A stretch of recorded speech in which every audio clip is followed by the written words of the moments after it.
Since the beginning, humans have resorted to violence as a way to settle disagreements.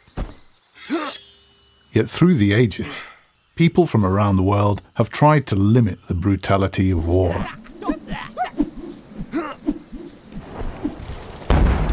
It was this humanitarian spirit that led to the First Geneva Convention of 1864 and to the birth of modern international humanitarian law. Setting the basic limits on how wars can be fought, these universal laws of war protect those not fighting, as well as those no longer able to. To do this, a distinction must always be made between who or what may be attacked and who or what must be spared and protected. Most importantly, civilians can never be targeted. To do so is a war crime.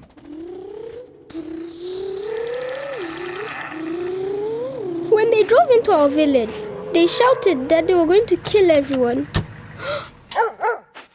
I was so scared. I ran to hide in the bush.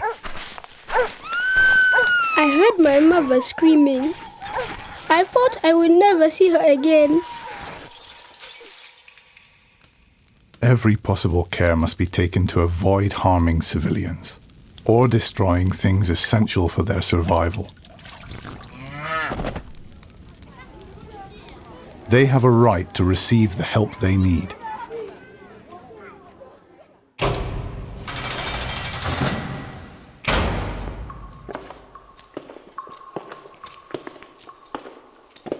The conditions prisoners lived in never used to bother me. People like him were the reason my brother was dead. He was the enemy and was nothing to me. But then I realized that behind bars, he was out of action and no longer a threat to me and my family. The laws of war prohibit torture and other ill treatment of detainees, whatever their past. They must be given food and water and allowed to communicate with loved ones.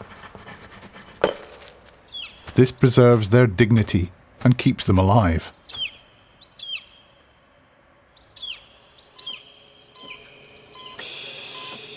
Medical workers save lives, sometimes in the most dangerous conditions.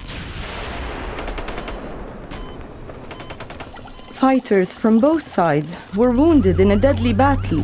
We were taking them to the nearest hospital. At a checkpoint, a soldier threatened us to treat his men only. We were running out of time, and I was afraid that now all of them were going to die. Medical workers must always be allowed to do their job, and the Red Cross or Red Crescent must not be attacked.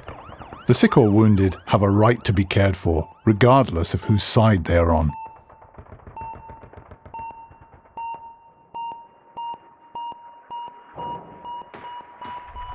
Advances in weapons technology have meant that the rules of war have also had to adapt.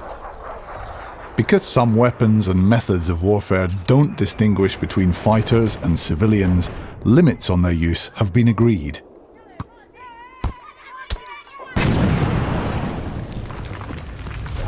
In the future, wars may be fought with fully autonomous robots. But will such robots ever have the ability to distinguish between a military target and someone who must never be attacked?